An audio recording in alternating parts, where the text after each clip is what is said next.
안녕하세요, 엘카맨입니다. 다반 작성 요령을 알고 싶은 분들은 기술사 브이로그를, 서브노트를 전체로 보고 싶은 분들은 티스토리를 참조해 주시기 바랍니다. 구독, 좋아요, 알람 설정까지 기술사가 될 당신과 함께합니다.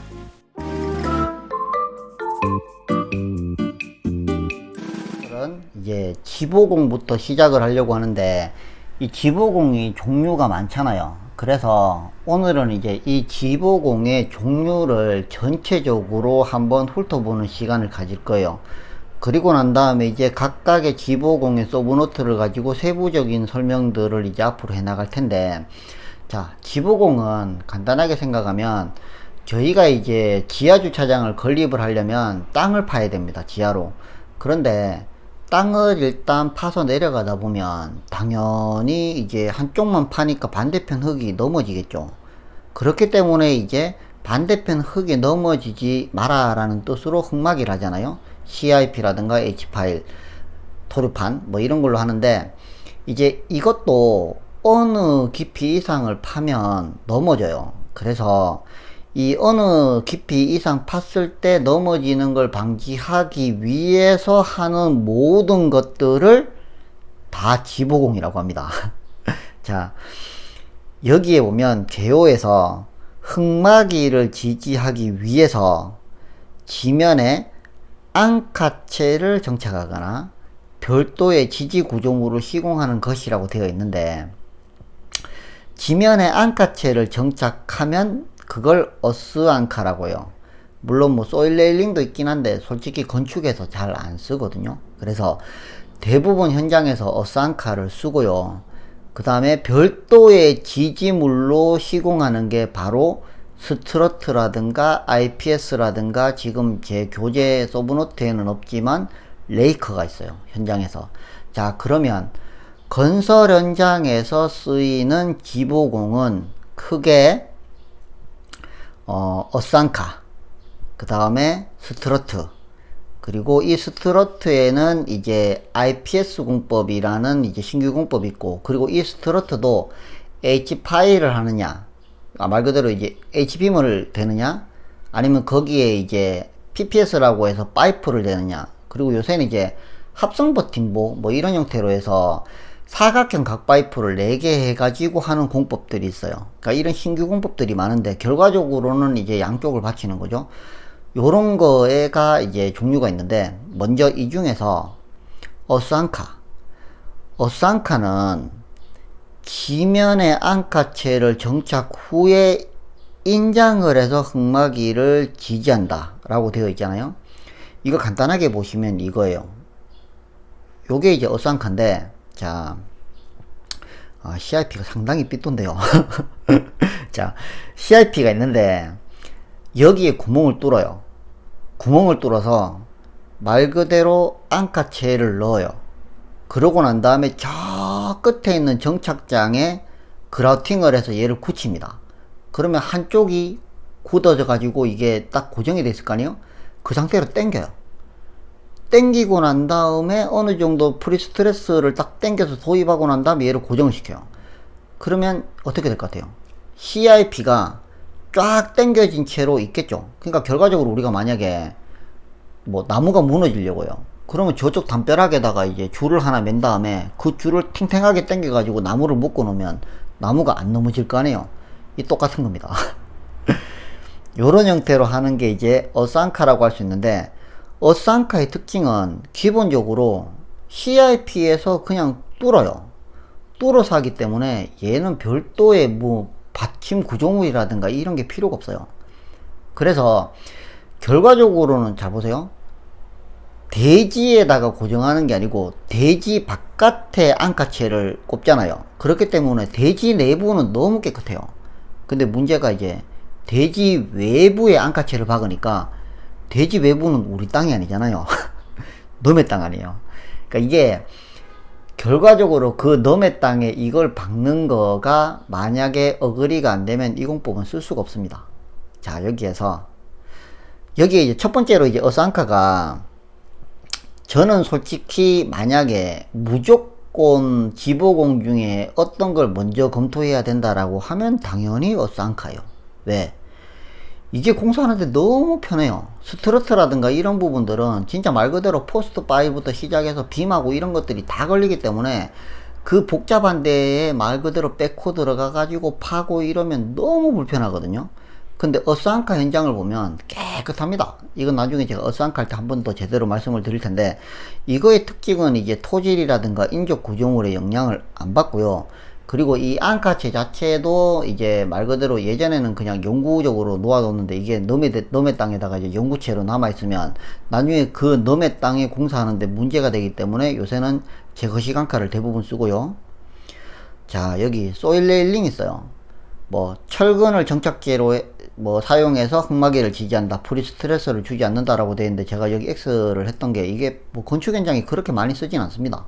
이제 토목에 이제 그 뭐 고창면이라든가 요런 거 할 때 쓰긴 하는데, 결과적으로 이 어스안카와 소일 레일링의 차이점은 어떤 걸 뚫어 가지고 프리스트레스를 줘서 고정을 하면 어스안카고요, 철근을 집어넣어서 프리스트레스를 도입을 안 하면 소일 레일링입니다. 그러니까 요런 거를 보시면 되고요. 자, 대부분이 어스안카이거나 아니면 스트러트이거나, 이게 가장 일반적으로 많이 사용하는데, 스트러트는 H빔 등의 구조체를 흙막이 벽 간에 시공해서 흙막이 벽을 지지하는 거. 이건 간단하게 보면 한쪽 면에만 흙막이가 있으면 스트러트 시공이 불가능해요. 스트러트는 흙막이하고 흙막이 사이를 버텨주는 겁니다. 한마디로 한쪽도 넘어가려고 하고 반대편도 넘어가려고 하니까 얘를 그냥 버팀으로써 양쪽이 안 넘어가게끔 만들어주는 거예요. 그러니까 예를 들면 이런 거죠. 스트러트 공법. 그러니까 말 그대로 이제 흙막이하고 흙막이 사이에 스트러트를 대서 양쪽 흙막이가 넘어가지 않게끔 하는 게 스트러트입니다. 그런데 그림에서 보시는 바와 같이 건물 안에가 막 상당히 복잡하잖아요. 그러니까 만약에 저 스트러트를 하고 난 다음에 이제 일반적으로 우리가 잘 보세요. 흙막이 처음에 이제 딱 대지가 있으면 거기에 흙막이 CIP를 다다다다다닥 대지 경계로 박을 거 아니에요. 박은 다음에 흙으로 파내려가기 시작을 해요. 그러면 흙으로 어느 정도 일정 파내려가다가 이제 더 있으면 무너지겠는데, 이러면 안 되니까 당연히 스트러트를 댈 거 아닙니까? 스트러트를 대면 다시 또 이제 이제 이 정도 높이에서 스트러트가 있으니까 더 파내려가면 되겠구나 라고 해서 또 파내려가요. 그러면 첫 번째 스트러트에서 어느 정도 파내려갔는데 이거 더 돼야 되겠는데, 이래서 2단 되고 3단 되고 이런 식으로 계속 내려가는 거거든요. 자, 그러면 이 스트러트로 했을 때의 문제가 양쪽에 흙막이하고 흙막이가 있잖아요. 그런데 이 흙막이가 만약에 한쪽 면에 없을 수도 있지만 이게 엄청 멀 수도 있잖아요. 그러니까 예를 들어서 흙막이하고 흙막이가 정말 대지가 너무 넓어서 이쪽 끝하고 저 끝이 만약에 200m다. 그러면 이 스트러트를 그냥 200m 짜리를 대면 되느냐? 안 돼요. 이게 한 50m 정도가 넘어가면 버티기가 어렵습니다. 그래서 이 스트러트 공법은 대지가 어떻게 생겼느냐에 따라서 쓸 수 있을 수도 있고 없을 수도 있어요. 그런데 웬만한 공사 현장에는 거의 다 쓸 수는 있어요. 단지 이제 경관이 멀 때는 쓰기가 힘든데, 이게 경관이 멀 때 쓰기가 힘들다 보니까 PPS라고 해서 파이프로 된 거, 그 다음에 합성 버팀보 이런 것처럼 일반적으로 우리가 H빔을 썼을 때에 이게 좌골 때문에 못 버티니까 이걸 방지하기 위한 신공법들이 많이 나와요. 결과적으로 이 스트러트 공법은 이제 양쪽의 흙막이를 받쳐주는데 경관에 제한이 있다. 요 정도의 이제 개념을 잡아주시면 좋고요. 자, IPS 스트러트를 썼을 때 문제점이, 제가 말씀드렸잖아요. 어스안카는 남의 땅에 찌르니까 자기 땅은 너무 깨끗한데, 스트러트를 하게 되면 말 그대로 사방팔방에 막 빔이 질러지니까 작업하기가 힘든 거예요. 이럴 때 IPS를 쓰면 좋아요. 근데 이제 이 IPS가 뭐냐면 요겁니다. 요거. 자, 보시면 스트러트처럼 이제 말 그대로 중간에 쫙쫙쫙쫙 찔러지는 게 아니고, 이제 PC 강선으로 얘를 당겨 가지고, 그렇다고 해서 이제 이 CIP나 이쪽으로 땅 속으로 무언가 찌르는 것도 아니에요. 얘는 이제 결과적으로는 이 빔에다가 PC 강선을 양쪽으로 쫙 당기면서 버텨주는 거예요. 그러니까 생각해 보면 이제 이 어스안카의 단점, 이 장점과 요 스트러트의 단점이 딱 합쳐진 것처럼 엄청 좋아 보이잖아요. 그런데 이거를 딱 간단하게 생각해 보면 그럼 다 IPS를 쓰면 좋을 것 같지만 이게 문제가 뭐냐면 지금 보시는 그림처럼 딱 좌우 대칭이 된다든가 저렇게 정확하게 네모인 현장이라든가 요렇게 무언가가 되어 있지 않은 대지에는 쓰기가 어려워요. 그러니까 이게 뭐냐면 결과적으로 대지가 말 그대로 이제 가다가 막 꺾였다든가 이러면 여기서 이 PC 강선도 이렇게 당겨서 잡아주는 게 좌우 대칭으로 균형이 맞아서 얘는 쓸 수가 있는 거예요. 그러니까 IPS를 쓰게 되면은 이제 스트러트처럼 결과적으로 이렇게 H 파일도 덜 들어가니까 자재비도 적게 들거든요. 그런데 단지 스트러트와는 달리 형상에 따라 제약이 있어요. 그리고 또 한 가지가 스트러트 같은 경우에는 이제 우리가 스트러트를 대고 나면 콘크리트를 타설할 때 밑에서부터 기초를 치고 난 다음에 슬라브를 한 방에 다 치는 게 아니잖아요. 조닝을 해서 칠 거 아니에요. A존, B존, C존, D존 뭐 이런 식으로 해서 조닝을 해서 치는데 스트러트는 존별로 해체가 가능해요. 그런데 IPS는 정확하게 한 세트로 딱 해체를 하지 않으면 밸런스가 안 맞습니다. 그래서 해체하는데도 조금 어떤 시퀀스가 필요해요. 자, 그렇게 해서 요렇게 어스안카, 스트러트, IPS 여기에서 이제 레이커가 있는데 레이커는 뭐 제가 지금 그림도 없습니다만 간단하게 설명드리면 맨 밑에 있는 기초 저면에 콘크리트를 타설을 하고 거기에 이제 빔을 꽂아서 그 빔하고 흙막이를 지지하는 거예요. 그러니까 간단하게 생각해 보면 이런 거죠.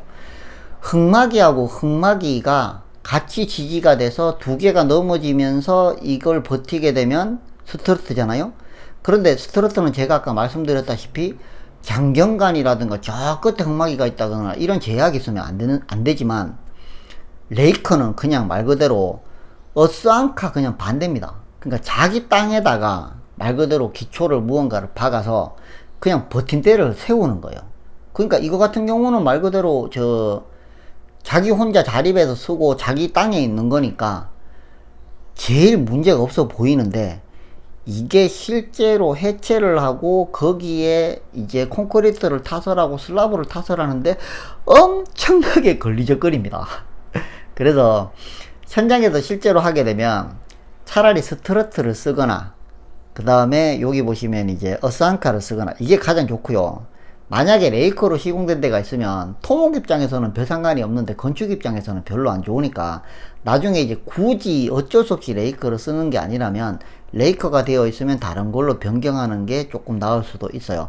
자, 오늘은 이렇게 지보공을 전체적으로 한번 알아봤고요. 다음 시간은 이제 어스안카부터 시작해서 세부적으로 들어가 보도록 하겠습니다. 구독, 좋아요, 알람 설정까지. 기술사가 될 당신과 함께합니다.